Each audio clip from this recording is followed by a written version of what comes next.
Olá! Hoje nós vamos dar sequência às nossas aulas e essa é a aula 4 do módulo 2. Hoje nós vamos falar sobre os outros instrumentos de renda variável. Até agora nós vimos principalmente ações que são negociadas em mercado aberto, na Bolsa de Valores, e que tem liquidez diária, né, com a liquidação em D+2, a gente já viu isso, e que elas são renda variável, são ativos de renda variável.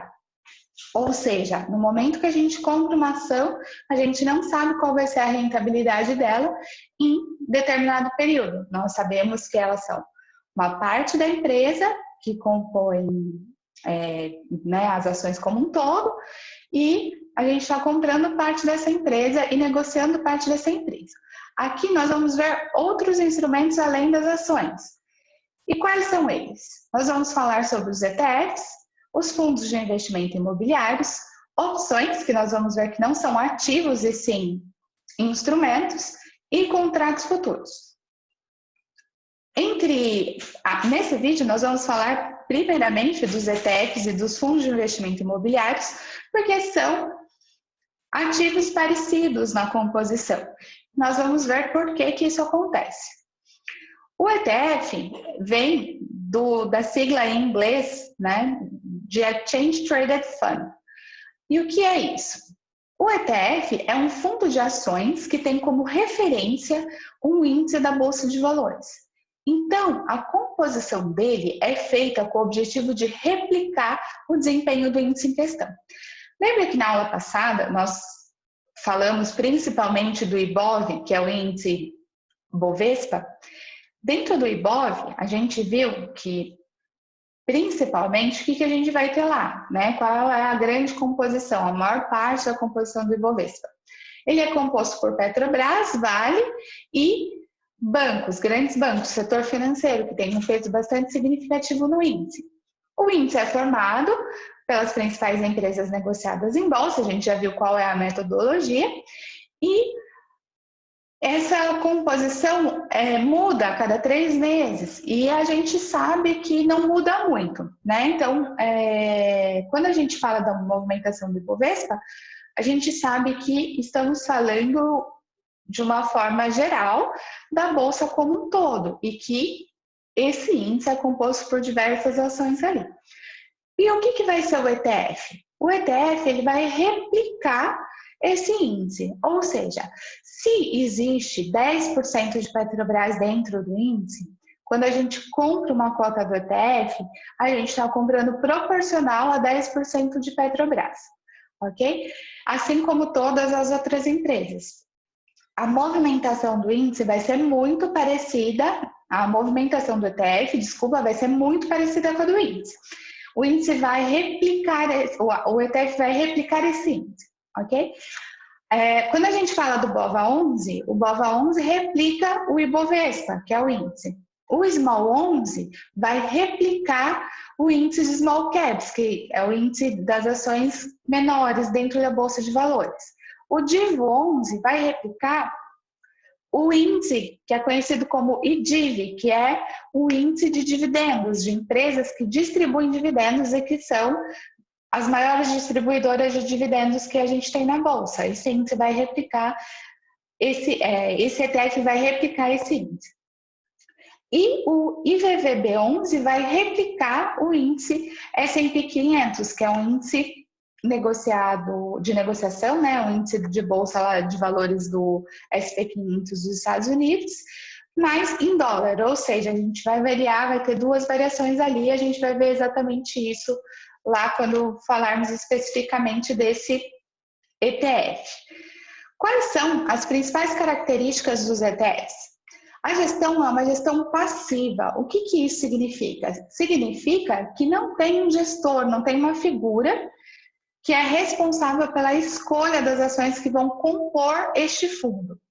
Ou seja, a composição do ETF vai variar de acordo com a composição do índice que ele acompanha, ok?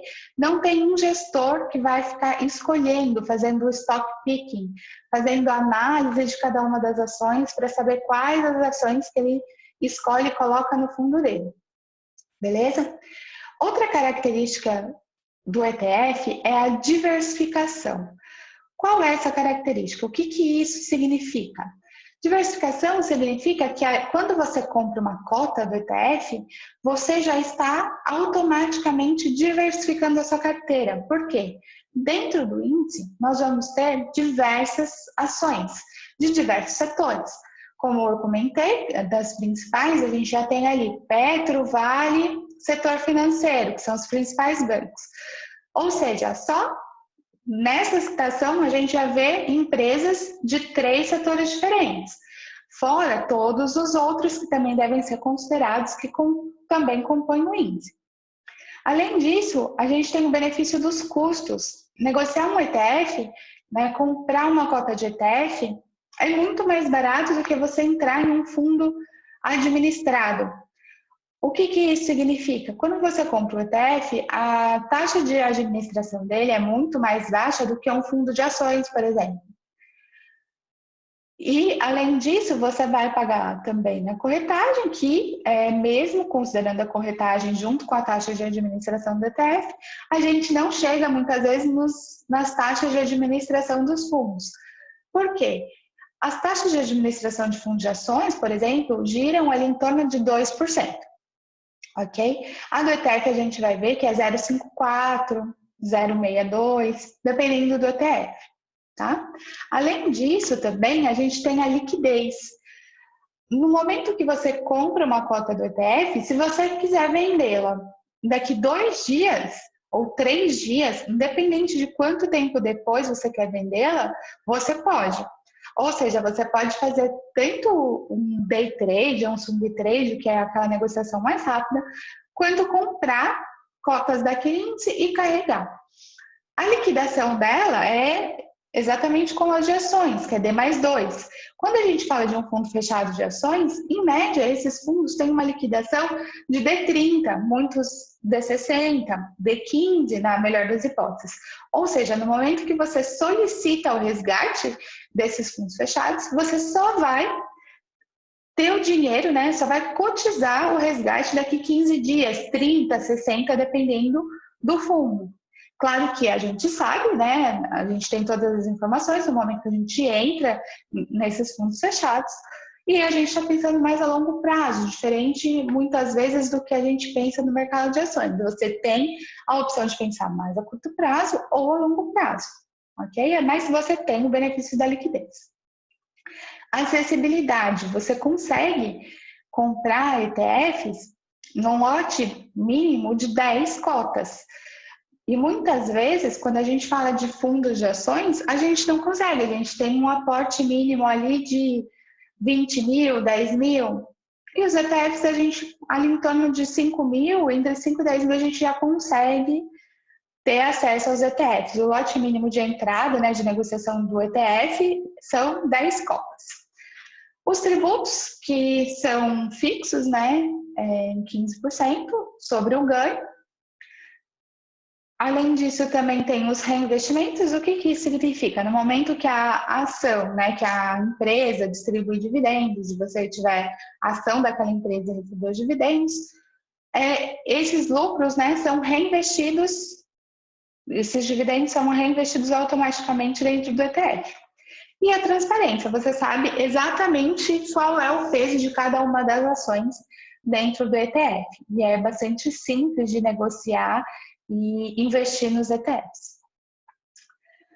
Aqui eu falei sobre os principais ETFs, que eu já tinha comentado com vocês. Os principais ETFs negociados na Bolsa Brasileira hoje são o BOV11 e o BOVA11. São 2 fundos de administradoras diferentes, ok? Mas que replicam o índice Bovespa. O Small 11, que replica o índice de Small Caps, o Divo 11, que replica o índice de dividendos, e o IVVB 11, que replica o S&P 500 em dólar. Aqui, falando especificamente do BOV11 e do BOVA11, ele é o ETF que tem como referência o IBOV, que é o principal índice da Bolsa Brasileira, que a gente já viu, né, esse índice, as especificidades. Ele investe na mesma cesta de ações que o índice de referência. e ele mantém a performance em linha com a performance do índice. Aqui tem a taxa de administração, como eu falei para vocês, que gira ali em torno de 0,54%, bem diferente daquela taxa de administração que eu comentei com vocês, de um fundo de ações que gira em torno de 2%. Aqui, quando a gente compara o desempenho do Ibovespa com o Ibov, aqui a gente consegue ver que eles caminham bem juntos. Quase não dá para perceber a diferença ali entre o índice e o ETF. Tá vendo que eles caminham bem juntos? É basicamente só uma sombra um do outro. A diferença entre eles é que a gente já vê a recuperação do Ibov e junto do BOVA11. O Small 11 é o ETF que tem como referência o índice Small Caps, que mede o desempenho desse índice na bolsa. Ele investe na mesma cesta de ações que o índice de referência, assim como o BOV11, mantém a performance em linha com a performance do índice, e aqui ainda a taxa de administração é um pouquinho mais baixa, 0,50. Essas taxas de administração vão para os administradores, para quem criou esse ETF e negocia esse ETF, tá bom? Aqui a gente vê o desempenho da Small 11 junto com o índice de Small Caps. A gente pode perceber também que eles são bem próximos. Eu coloquei um deles em gráfico de barras para vocês verem a diferença só, mas vocês podem perceber que eles caminham muito juntos. O DIV11 é o ETF que replica o índice IDIV, que é o índice de dividendos, que é composto por empresas com os maiores dividend yield da bolsa, ou seja, as empresas que melhor pagam dividendos. Ele é conhecido como ETF das empresas pagadoras de dividendos, mantém a performance em linha com a performance do índice, e aqui a taxa de administração também é de 0,5%. De novo, esse é o gráfico das pagadoras de dividendos, né, do IDIV, junto com o ETF DIV11. Também caminha bastante junto. Ou seja, faz total sentido a gente acompanhar o índice, ou se a gente acredita no índice, né? Acredita, por exemplo, que a Bolsa Brasileira vai se recuperar ou vai subir do nível que ela está, vale a pena, e não quer exatamente comprar uma determinada ação, vale a pena entrar em ETFs, comprar o ETF. Aqui eu fiz uma comparação com os três índices, ou seja, né, que dá na mesma entre comparar os três ETFs. O IDIV11, né, o DIV11, na verdade, ou o IDIV é o índice azul aqui, a linha azul do gráfico. A gente pode perceber que ela tem um desempenho geralmente superior, mesmo ao índice de Small Caps, quanto da Bolsa como um todo, né, do Ibov ali, ela fica acima. Ela teve também a queda, né, ninguém escapou da queda ali de março, da crise do coronavírus, mas também já está querendo recuperar ali. O índice de Small, né, de Small Caps, é o índice laranja. A gente pode perceber ali que a 2016, 2017 andava muito próximo do índice Bovespa e houve um descolamento, uma melhora significativa do índice ali depois de maio de 2019, né, que a gente vê aqui o laranja se descolando da linha vermelha, que é a linha do Ibov. No entanto, quando veio a crise, a gente viu uma queda muito mais acentuada do índice de Small Caps, comparado com a Bolsa e também comparado com as empresas pagadoras de dividendos. Então, a gente viu uma queda muito mais acentuada, a gente já viu também querendo recuperar, né, dando aquele pico ali da recuperação. A mesma coisa com o Ibov. E o Ibov abaixo ali, ele se mantém abaixo, mas também tendência crescente, né? Se vocês pegarem aqui uma linha que você traça do 2016 para 2019, a gente vê uma linha crescente, né? Uma tendência crescente aqui, claro que bastante apagada pela queda de março, a gente chegou ali abaixo de 2018, né? A gente começou ali 2018 mais ou menos aqui, onde começou a queda. Agora falando de um que não pertence, né, de um índice que não pertence à Bolsa de Valores brasileira, e o ETF é negociado aqui. O IVVB11 é o ETF que replica a performance do S&P em reais. O S&P é o índice da Bolsa Americana com as 500 maiores companhias abertas dos Estados Unidos. E aqui, quando a gente fala que ele é em reais, a gente tem que levar em consideração a variação do câmbio, ok? Ele não tem o head do câmbio aqui, percebe? A gente está falando dele em reais. Então, aqui, quando você entra nesse ETF, que reproduz a composição, né, das ações do S&P 500, e varia de acordo com esse índice aqui, que é americano, a gente também está exposto à variação cambial, tá? Então, a gente está exposto a duas variáveis nesse momento. Nas próximas aulas eu vou falar um pouquinho, não só sobre setores, mas também como em relação a variáveis macroeconômicas, e câmbio é uma delas. Então, você está exposto a duas variações, a variação cambial e a variação da Bolsa nos Estados Unidos. A taxa de administração dele é ainda mais baixa, de 0,24%. E aqui você vai ter que levar em consideração essas duas variáveis. Por que eu estou falando isso?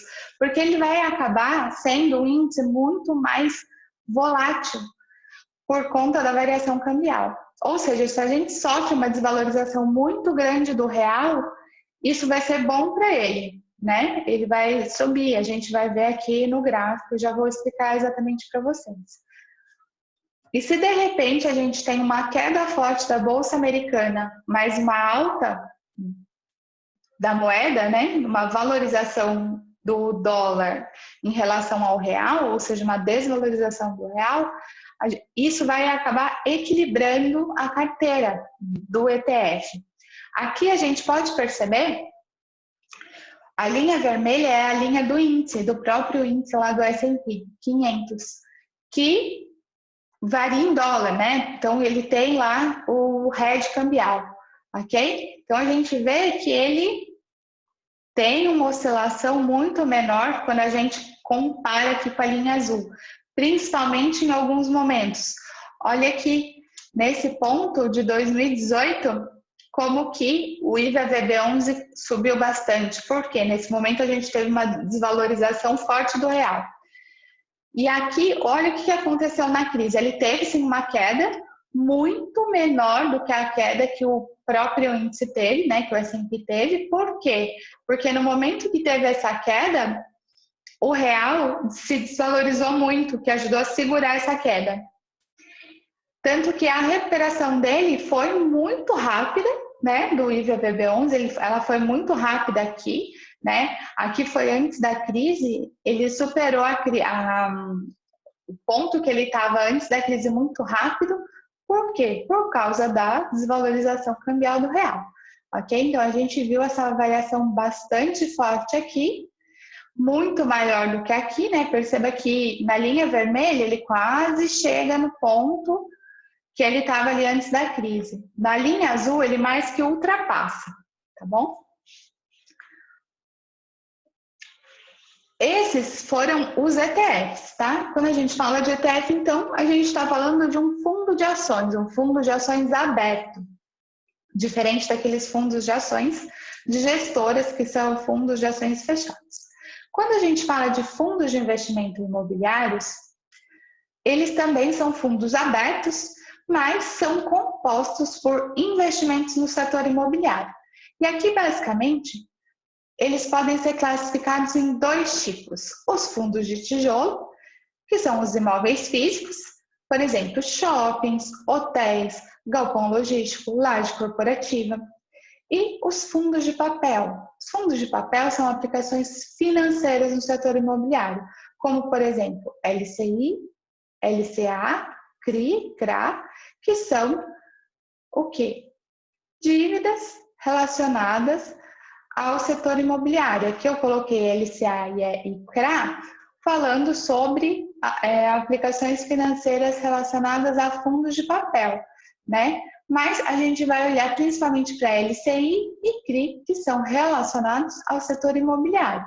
Quando a gente fala desses dois produtos aqui, eles têm sempre um lastro em imóveis, né? Então, por isso que eles também podem ser chamados de fundos imobiliários.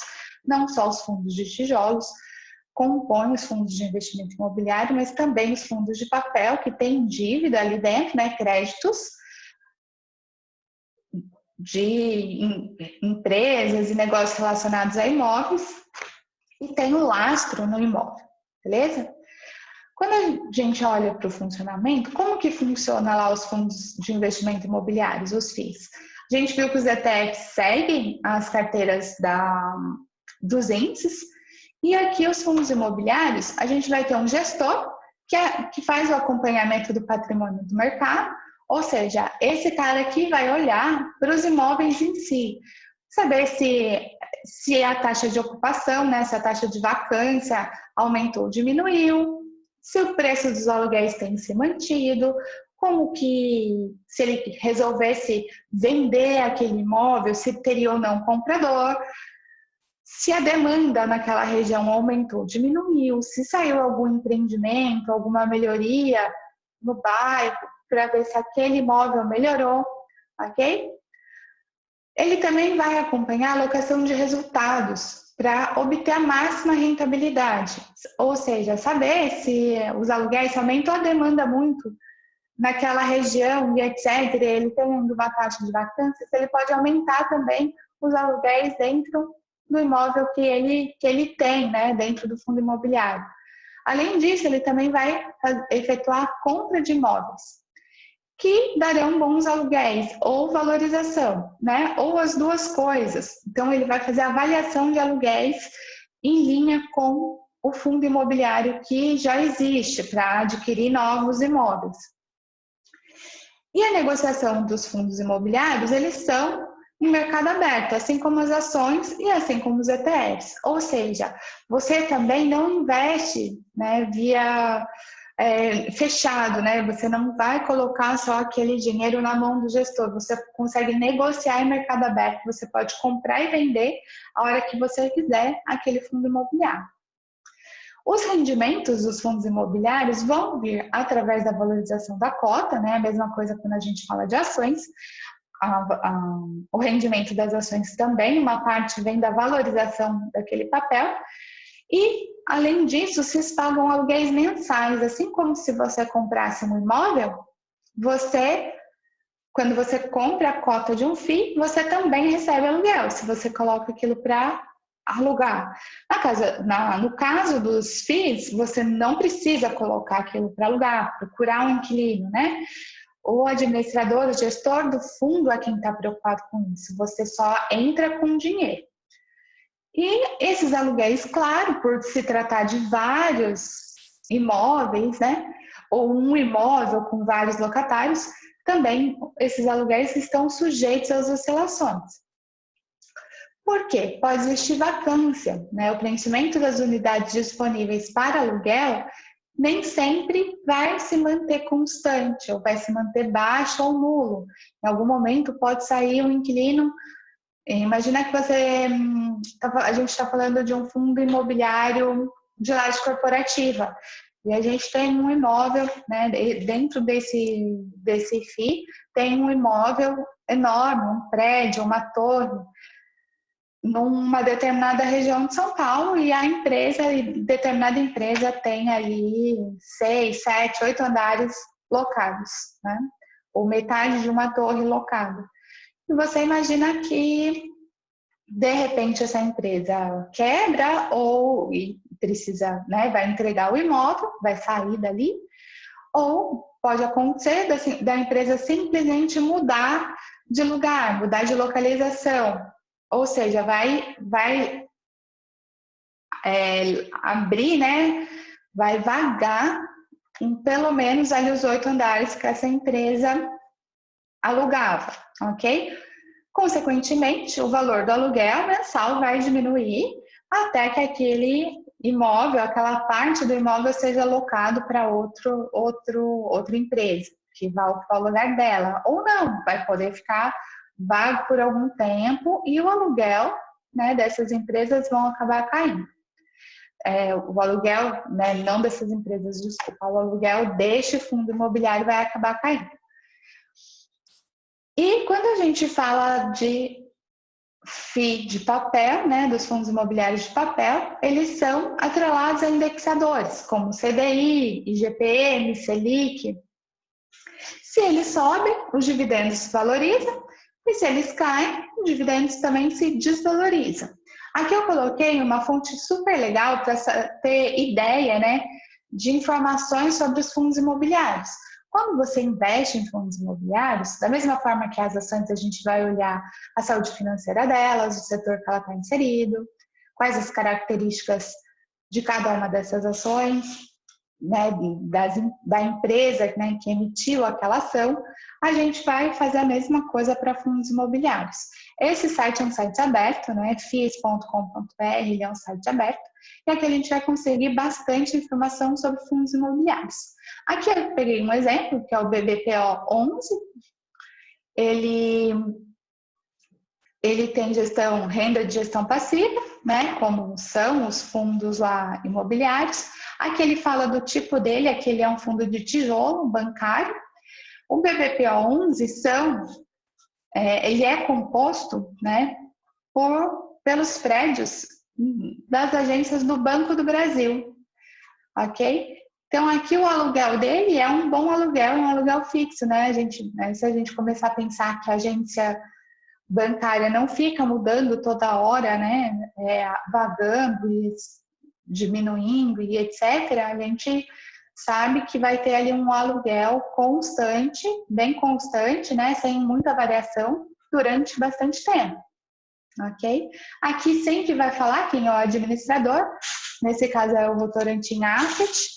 Aqui tem o telefone, o e-mail do Relação com Investidores, o site deles, que você também consegue ver, né, bastante informação sobre o fundo imobiliário. Aqui tem a data de registro na CVM, então aqui é importante para você ver se ele é um fundo antigo, né, com algum histórico já, ou se é um fundo novo. E aqui a gente também consegue ver um mapa com os ativos. E por que isso é importante, né? Por que a gente, nesse momento, a gente vê o mapa, olha o mapa, completamente diferente do que a gente faz com ações. Quando a gente olha para fundos imobiliários, é importante a localização, né? Pensa que você está comprando um imóvel. Você quer saber onde que esses imóveis estão localizados? Se a vizinhança que eles estão são vizinhanças boas, né? São bairros bons, ou se são bairros que estão crescendo, ou muitas vezes, quando a gente vem em grandes centros, muitos bairros às vezes diminuem de tamanho. Então, é importante a gente saber se esses imóveis estão em localidades boas, né? Aqui a gente consegue ver o histórico da cotação, né? Perceba que em março não foram só as ações que sofreram, a gente está falando de renda variável, os fundos imobiliários também sofreram bastante. A gente já percebe que teve uma retomada aqui do preço, ainda a gente não chegou nos mesmos níveis lá do final do ano passado, início de 2020, mas já existe uma tendência aqui de recuperação. Então a gente consegue ver o histórico ali de preços, né, de cotação do BBPO. E aqui ele também dá tudo isso dentro desse site, tá, pessoal? Dentro do fiis.com.br, a gente tem todas essas informações. Tirei tudo de lá. Aqui, quando a gente olha para os rendimentos anuais do BBPO, a gente está falando aqui dos aluguéis, a gente consegue ver qual foi a taxa, né? O rendimento sobre o valor da cota aqui, né? 0,67, 0,70, 0,76, 0,66, ou seja, a gente percebe que teve pouca variação aqui, tá? Claro que aqui em maio, né, a gente esperava que a gente tem fundos imobiliários que teve uma queda bastante brusca aqui, né? Maio, abril também. Por quê? Por conta da crise, né? Alguns fundos imobiliários, por exemplo, shoppings, quase não distribuíram dividendos aqui, tá? Então aqui a gente consegue ver, aqui são as datas, a gente consegue perceber que são mensais, os pagamentos são mensais ali, beleza? E aqui eu fiz uma comparação para vocês entre os fundos de investimento imobiliários e a bolsa, tá? O índice da bolsa, a gente percebe os fundos imobiliários são as barrinhas, tá? Então aqui a gente percebe que ele não tem aquela rentabilidade, né? Aquela variação tão forte como bolsa, tá? Mas a gente percebe também o quê? Que ele tem muito menos volatilidade, ou seja, ele não tem essas variações bruscas aqui que a gente percebe na bolsa. Durante a crise eles tinham subido menos, claro, ali, mas eles tiveram uma queda menos acentuada do que a queda do Ibovespa, aqui em março, tá bom? E eles também já começam a apresentar uma certa recuperação aqui, mas vale comparar, né, que quando a gente olha o histórico, eles têm bem menos oscilação, eles têm menos volatilidade, o que é legal, né, considerando que eles dão dividendos, e que quando a gente fala de investimentos em renda variável, muitas vezes a gente não consegue lidar tão bem com a volatilidade. E fundos imobiliários seria uma ótima opção para quem está começando, tá? Quem está aprendendo. Agora eu vou falar sobre opções e contratos futuros, mas no próximo vídeo, ok? Vejo vocês lá.